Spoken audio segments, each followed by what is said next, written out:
Amigos de las Delicias, ¿cómo van? Yo soy Álvaro y estoy acompañado por una leyenda del hardcore, el señor Koller de Sick of It All, que va a tocar aquí en Bogotá mañana por tercera vez. Una banda que lleva más de 25 años, vienen para exponer, digamos de cierta forma, su undécimo disco de estudio, Last Act of Defiance.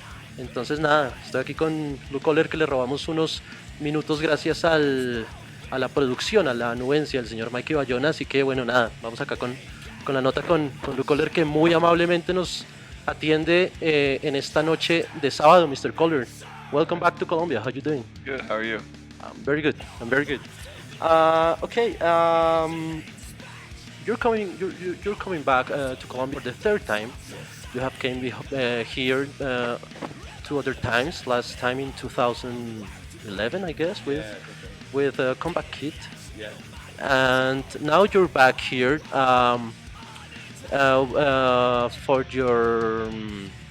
for the promotion of your last album, Last Act of Defiance.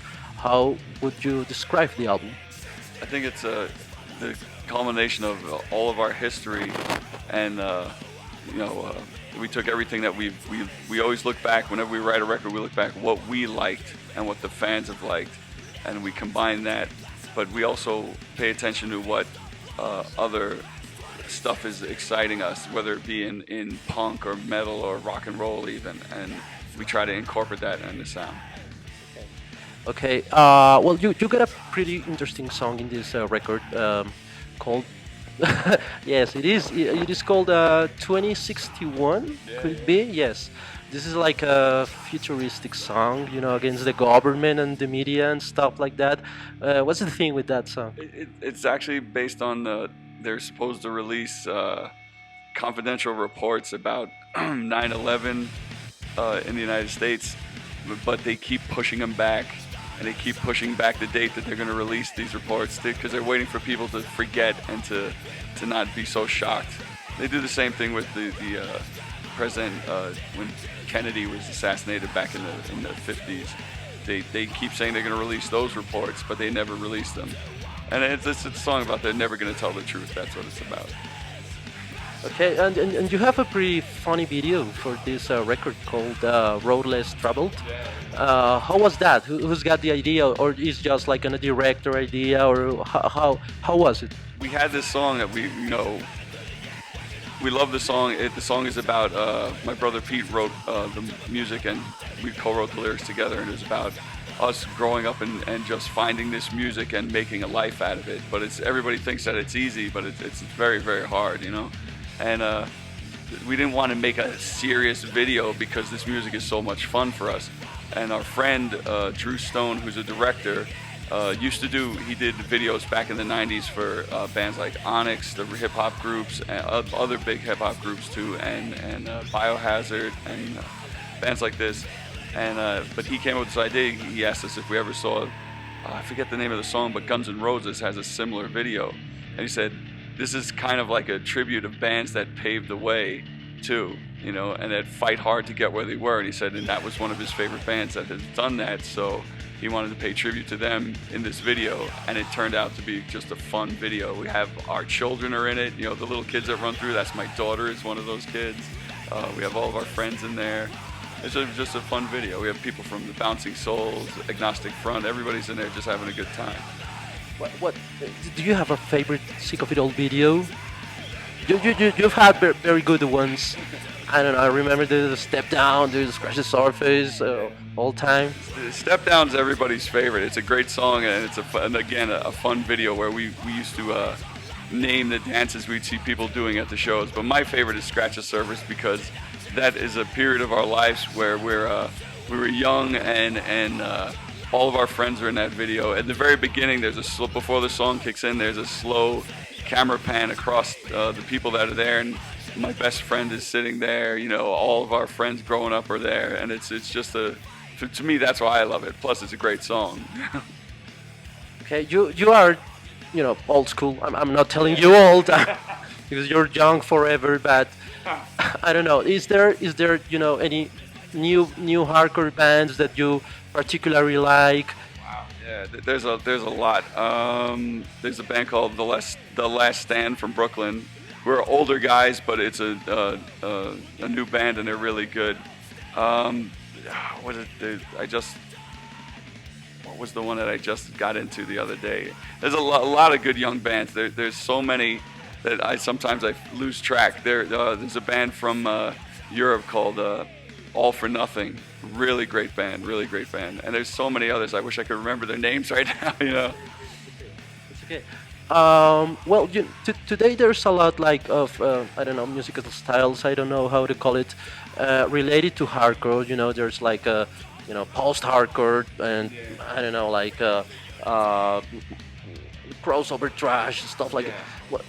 What happened with that? Is like hardcore changed, or what's the thing with To that? me, a lot of it is I don't know if it's the bands themselves or people just need to label something. And if somebody's really influenced by hardcore, but then they put their own spin on it, people call it different. Oh, like they're retro punk or this and that. Like, I mean, look at the band The Bronx, where to me, grown out of the same spot as us, like Minor Threat, Black Flag, and all that. But they're way more rock and roll than us.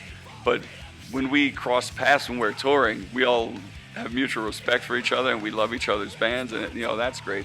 And then you have younger, newer bands like Parkway Drive, who a bunch of surfer kids who play this really heavy stuff that people call hardcore, and I think it's great too. It's another band that we cross paths on touring, and it's fun.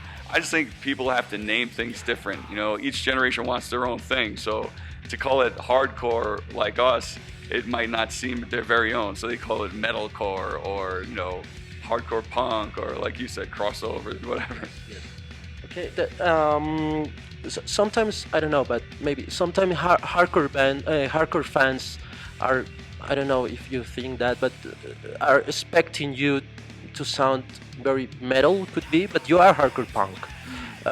Is there a conflict? How you handle that? The thing with us, it's if you go through our whole history, we've always had punk influences, and when we grew up as kids, we were totally into metal. Then when we got into our later teen years, we discovered punk, and then we discovered New York hardcore through that, and it's always been a part of us. See, our problem is we love the heavy breakdowns and the heavy aggression of the more metallic stuff, but we love the sing-along stuff of the like oi and punk and that.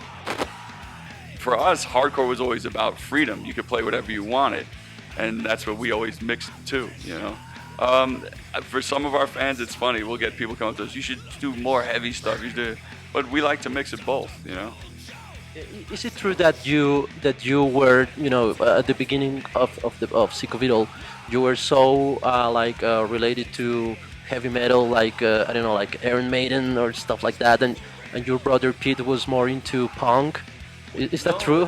No, what happened? Me and Pete were always into the same stuff. We had two older brothers who we got into. The music that they were into was like Deep Purple, Sabbath, and Rainbow and stuff like that, and we were into that stuff too. But we always leaned more towards the Black Sabbath, and then we discovered bands like Motorhead and Judas Priest and Iron Maiden, and then through then one of my older brothers brought home the Plasmatics record, so we were like, wow, this is insane. But we never stopped liking the old stuff. And it's funny to us, there's a lot of bands when we were growing up in the New York scene, the New York hardcore scene, when we would say like, oh man, we saw Iron Maiden with Paul Diano, they're like, oh, you like Iron Maiden?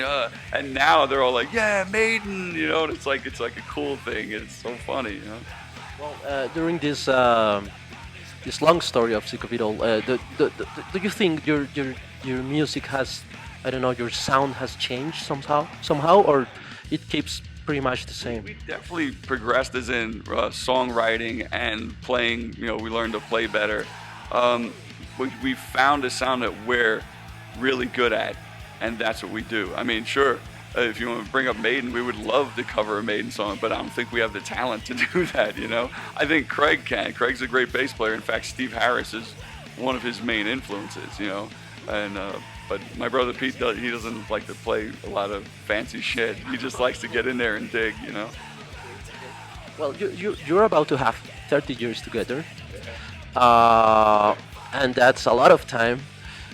So the question would be, what is the key? I mean, what is the secret for keep the motivation to play together, to release albums? How do you do it? It's just as far as staying together, we just constantly make fun of each other. We never stop, needling each other. You got to be able to take it.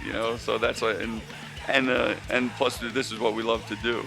As far as the motivation to keep going, we just love this music. It's cheesy as it sounds, but what it boils down to is we love this music.